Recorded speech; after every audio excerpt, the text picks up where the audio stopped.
सौभाग्यशाली तोता। बहुत समय पहले की बात है। एक छोटे से गांव के पास एक सुंदर जंगल था। उस जंगल में तरह तरह के पक्षी और जानवर रहते थे। उन्हीं पक्षियों में एक अनोखा तोता भी रहता था, जिसका नाम चिरकू था। चिरकू को लोग सौभाग्यशाली तोता के नाम से जानते थे, क्योंकि जहां भी वह जाता, वहां कोई न कोई चमत्कार हो जाता या किसी की किस्मत बदल जाती। गांव के लोग मानते थे कि अगर चिरकू उनके घर आ जाए तो उनके जीवन में सुख और समृद्धि आ जाती है। चिरकू हमेशा खुश रहता और अपनी मधुर आवाज में गाने गाता। लोग उसे फल और अनाज खिलाते और उसकी भलाई की कामना करते थे। चिरकू भी गांव के लोगों से बहुत प्यार करता था और जहां भी जाता खुशियां बांटता। एक दिन गांव में एक गरीब किसान, जिसका नाम रघु था, बहुत परेशान था। उसकी फसलें बर्बाद हो गई थीं और उसके पास खाने को भी कुछ नहीं था।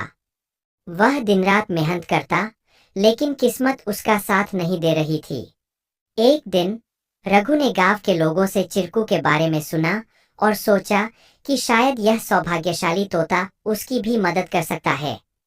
रघु ने तय किया कि वह चिरकू से मिलकर अपनी किस्मत बदलने की विनती करेगा।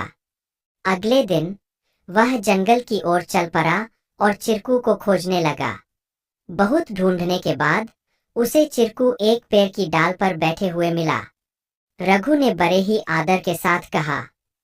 चिरकू ने रघु की बातें ध्यान से सुनी और उसकी आंखों में दया उमड़ आई।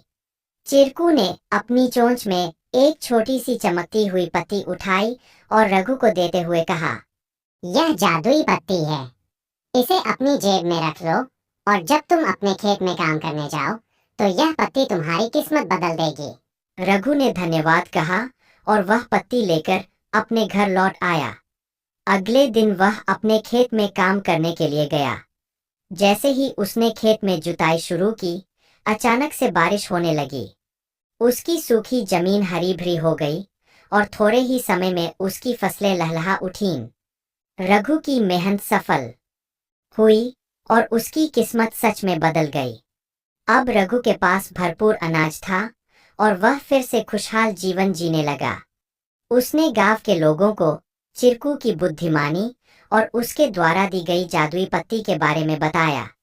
सभी लोग चिरकू की प्रशंसा करने लगे और उसे और भी अधिक प्यार देने लगे। लेकिन चिरकू ने रघु को एक बात कही थी, याद रखना, यह पत्ती सिर्फ तुम्हारी मेहनत का साथ देगी। अगर तुम मेहनत करना छोड़ दोगे तो यह भी अपना जादू खो देगी। रघु ने चिरकू की बात समझ ली और कड़ी मेहनत जारी रखी। धीरे धीरे उसकी स्थिति पहले से बहुत बेहतर हो गई। वह गांव के सबसे सफल किसानों में से एक बन गया। लेकिन उसने कभी यह नहीं भूला कि उसकी सफलता में चिरकू और उसकी मेहनत का कितना बड़ा हाथ था।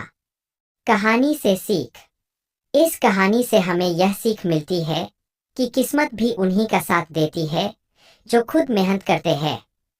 सौभाग्य और अवसर तभी काम आते हैं जब हम अपने प्रयासों से उन्हें सही दिशा देते हैं। Please like, share and subscribe our channel to learn more.